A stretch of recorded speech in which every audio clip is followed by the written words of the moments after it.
Today we will start with Standard 9 Practice Set 1.2 Chapter 1 Sets. Question 5th. First दिया है right the subset relation between the sets. मतलब जो subset दिया है उसका रिलेशन क्या है एक दूसरे के साथ. सारे जो सेट्स दिए हैं आप देख सकते हैं. P is the set of all residents in Pune. जो P है वो एक सेट है जिसके सारे जो रेसिडेंट्स हैं वो पुणे में है, पुणे के सेट में है. M is a set of all resident in Madhya Pradesh. Same M जो है एक सेट है जिसके सारे रेसिडेंट मध्य प्रदेश में है. T, B और H.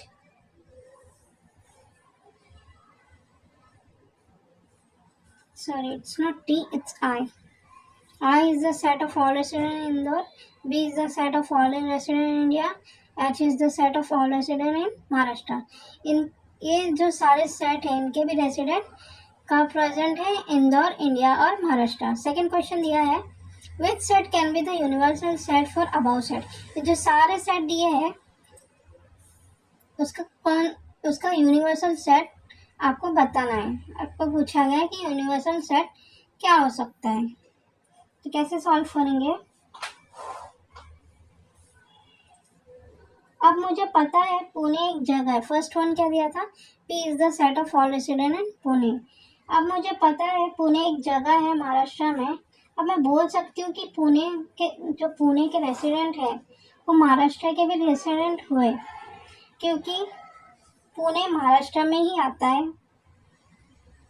और पुणे के रेसिडेंट इंडिया में भी आएंगे. पुणे एक प्लेस है इंडिया में भी. जो पुणे और महाराष्ट्र है वो इंडिया में भी प्रेजेंट है और पुणे के जो रेसिडेंट है वो महाराष्ट्र में भी आएंगे. सेम एज इंदौर भी एक प्लेस है मध्य प्रदेश में.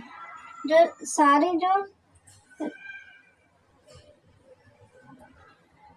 Same goes to Indore, Madhya Pradesh and India. जो इंदौर एक जगह है मध्य प्रदेश में उसके सारे रेसिडेंट मध्य प्रदेश में भी प्रेजेंट होंगे. और मध्य प्रदेश और इंदौर कहाँ आया, इंडिया में ही आया. सॉल्व करेंगे. First we will write the resident of Pune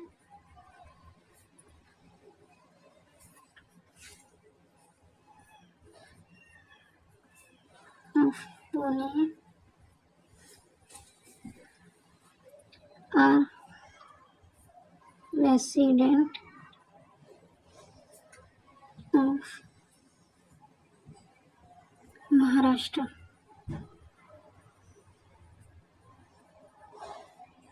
Therefore, P is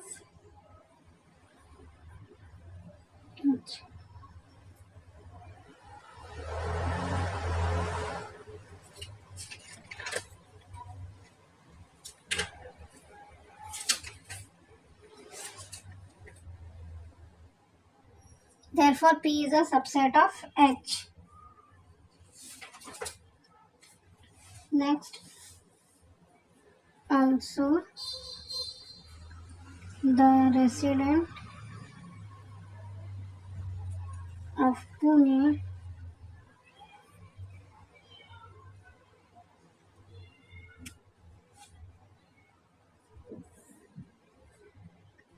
are resident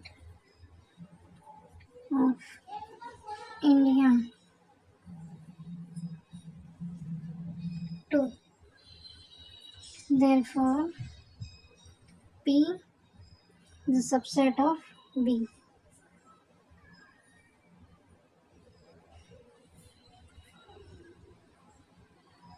And the resident of Maharashtra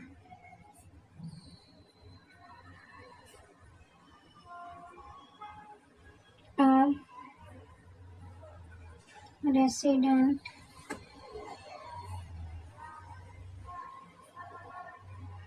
of India as well.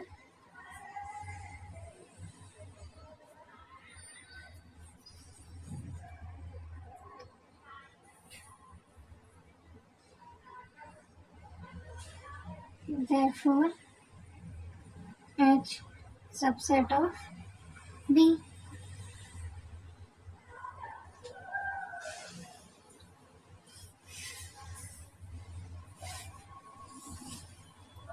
Answer देखो ध्यान से। The resident of Pune are the resident of Maharashtra. जो पुणे के resident थे वो महाराष्ट्र में present है, इसलिए P is subset of H। Also the residents of Pune are residents of India too, therefore P is the subset of B and the resident of Maharashtra are resident of India as well. जो महाराष्ट्र के resident है वो India में भी resident, मतलब वो India में भी प्रेजेंट है, तो H is the subset of B।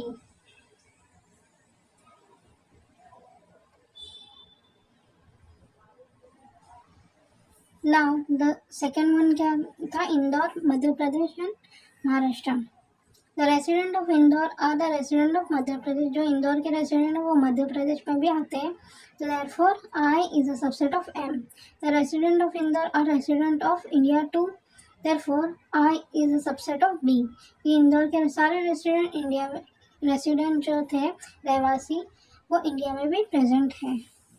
Similar the resident of Madhya Pradesh are also resident of India, therefore M is a subset of B। Second question बोला था which set can be the universal set for above set। ठीक है, अब तुम लोग ध्यान से देखोगे तो इंडिया जो है कंट्री, जिसके सारे रेसिडेंट जो इंदौर मध्य प्रदेश पुणे महाराष्ट्र, जो इन सब प्लेसेस के सारे रेसिडेंट जो है इंडिया में प्रेजेंट है, क्योंकि पुणे महाराष्ट्र इंदौर मध्य प्रदेश ये सारी जगह कहाँ की है, इंडिया की ही है। तो हम ऐसा बोल सकते हैं कि इंडिया क्या है, एक यूनिवर्सल, मतलब पूरा यूनिवर्सल सेट हो रहा है उन चारों के लिए। तो ऐसा आंसर लिखेंगे, the resident of Pune Maharashtra Indore and Madhya Pradesh are all resident of India, that is B. B क्या है सेट का, इंडिया कौन सा सेट है, B is the set of all resident in India, therefore B can be the universal set of all above sets. ठीक है, sixth question solve करेंगे। Which set of number could be the universal set for the set given below. जो नीचे कुछ set दिया है A, B और C, set of multiples of 5, set of multiples of 7 and set of multiples of 12। अब multiples का मतलब क्या है, मल्टीपल्स मतलब टेबल लिखना है हमें। आंसर देखो कैसे लिखेंगे, ए सेट ऑफ मल्टीपल ऑफ 5, अभी 5, देयरफॉर A इक्वल टू 5 के मल्टीपल सारे लिखेंगे, 5 1 जा 5, 5 2 जा 10, 5 3 जा 15, सारे इन्फिनिटी जहाँ तक पूरा भी लिख सकते हैं, मैंने यहाँ पर आगे नहीं लिखा है, अब पूरा लिख लो। B1 भी same, set of multiple of 7, ये सारे पहले मल्टीपल्स लिखेंगे, B के सारे मल्टीपल 7 1 जा 7, 7 2 जा 14, 7 3 जा 21। C set of multiples of 12, जो 12 की मल्टीपल्स है वो सारे लिखेंगे, 12 24 एंड 36 एंड सो ऑन। ना अभी इसमें देखोगे सबके सब नंबर्स है, ठीक है, पॉजिटिव नंबर्स दिख रहे हैं, सारे के सारे नंबर्स जो है सब पॉजिटिव भी है और नंबर्स भी है। आपने पिछले क्लासेस में, प्रीवियस क्लासेस में rational number, integers, whole number, natural number, ये सारे सब पढ़ा होगा। तो मैं बोल सकती हूँ कि जो सारे नंबर है ये सेट ऑफ नेचुरल नंबर भी हो सकते हैं, क्योंकि नेचुरल नंबर में भी, नेचुरल नंबर स्टार्ट कहाँ से होते हैं, 1 2 3 4। होल नंबर में भी आ सकते हैं, ये होल नंबर भी यूनिवर्सल सेट हो सकता है, क्योंकि ये जो सारे नंबर हैं वो होल नंबर में भी आते हैं, नेचुरल नंबर में भी आते हैं और इंटीजर में भी आते हैं। इंटीजर नंबर क्या होते हैं, जो एक नंबर लाइन होती है जिसमें बीच में 0 होता है, लेफ्ट साइड में नेगेटिव नंबर होते हैं और राइट साइड में पॉजिटिव नंबर होते हैं। और ये जो सारे मल्टीपल्स हैं वो पॉजिटिव नंबर हैं, इंटीजर्स में भी आते हैं। तो मैं बोल सकती हूँ कि नेचुरल नंबर, होल नंबर भी और इंटीजर, ये तीनों जो है ये सारे यूनिवर्सल सेट हो सकते हैं। तो देयरफॉर आंसर लास्ट में लिखेंगे, Therefore, here sets A, B, and C are subset of sets N, W, I. N for natural number, W for whole number, and I for integers. Therefore, for sets A, B, and C, we can take any of the set. हम लोग कौन सा भी set ले सकते हैं, natural भी ले सकते हैं, होल नंबर भी ले सकते हैं और इंटीजर भी ले सकते हैं as universal set. Second one उसी का 6th क्वेश्चन का सेकेंड वन देखेंगे। P set of integer which are multiple of 4। पहले हम लिखेंगे पी के मल्टीपल्स, सॉरी पी सेट के मल्टीपल्स ऑफ 4 लिखेंगे, सेट ऑफ मल्टीपल्स ऑफ 4। और फिर टी में दिया है set of all even square number. Even square number मतलब वो नंबर इवन भी होना चाहिए और उसके स्क्वायर नंबर लिखेंगे, ऐसे लिखेंगे 2 square, 4 square, 6 square and 8 square and so on, even होना चाहिए। ऑड नंबर कहाँ से स्टार्ट होता है 1, 3, 5, 7 और इवन नंबर 0, 2, 4, 6। इवन नंबर जो 0 से स्टार्ट होता है 0, 2, 4, 6 ये होता है इवन नंबर। यहाँ पर दिया है set of even square number हमें करना है। तो अगर देखा जाए तो ये जो मल्टीपल है 4 है, ये जो सारे मल्टीपल है और ये सारे इवन स्क्वायर है वो नेचुरल नंबर में भी आएंगे, होल नंबर में भी आएंगे और इंटीजर में भी आएंगे।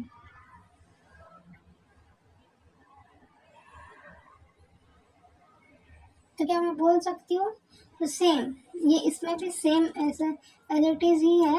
या सेट पी एन तो लिखेंगे we know that N set of natural number the whole W to set of whole number and I is equal to set of integer.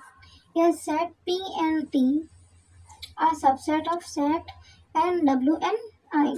कौन सा भी सब ये जो सबसेट है P and T, ये सबसेट किसके हैं सेट N, W और T के। So therefore for set P and T we can take any of the set from N, W and I as a universal set.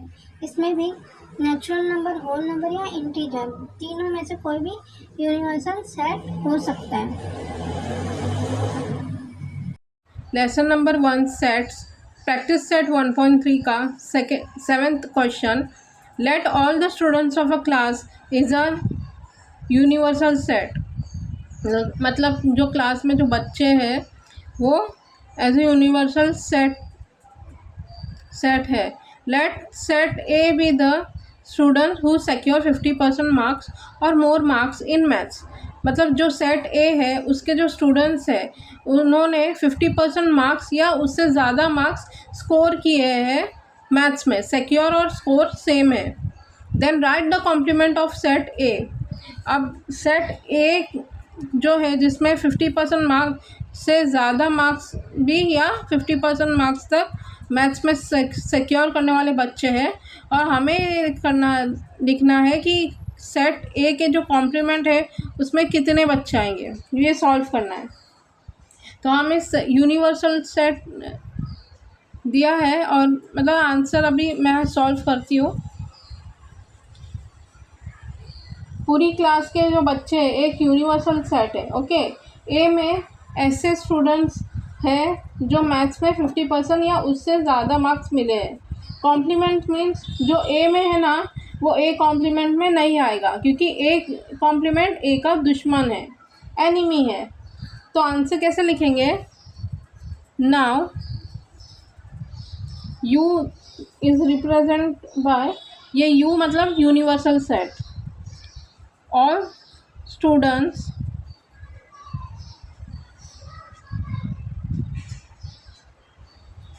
of a class, A equal to students who secured 50% marks or more marks in maths, and A complement क्या होगा? Student who, अगर ए set में 50% या उससे ज़्यादा marks score करने वाले बच्चे हैं, मतलब यूनिवर्सल सेट में पूरी क्लास में अगर बच्चे 50 बच्चे हैं सपोज, ठीक है, या फिर सपोज 60 बच्चे हैं, तो 30 जो स्टूडेंट्स होंगे वो ए स्टूडेंट्स होंगे, ए सेट के स्टूडेंट जिन्होंने 50% या उससे ज़्यादा मार्क्स मैथ्स में स्कोर किए हैं। तो ए कॉम्प्लीमेंट में क्या आएगा, जो उससे कम, जो जिन्होंने कम स्कोर किया है मार्क्स। ए में, ए सेट में मोर मार्क्स है ना, 50% या उससे ज़्यादा, तो ए कॉम्प्लीमेंट में 50% से कम होंगे, ठीक है। तो ऐसा लिखेंगे, students who score less, score or secure one and the same thing, less than 50% marks in maths. This is the answer, final answer. और अगर हमें वेन डायग्राम में रिप्रेजेंट करना हो तो ऐसा एक सर्कल ड्रॉ करेंगे, ये हाफ, ये ए है और ये ए कॉम्प्लीमेंट और ये यू, ठीक है। ये शेडेड पार्ट है जो 50% से ज़्यादा मार्क्स स्कोर किए हैं सेट ए वाले, ठीक है, ये शेडेड पार्ट है, और ये है ए कॉम्प्लीमेंट। तो ये ऐसा वेन डायग्राम में, अगर वेन डायग्राम बोला है तो वेन डायग्राम भी ऐसा शो करना पड़ेगा आंसर के साथ।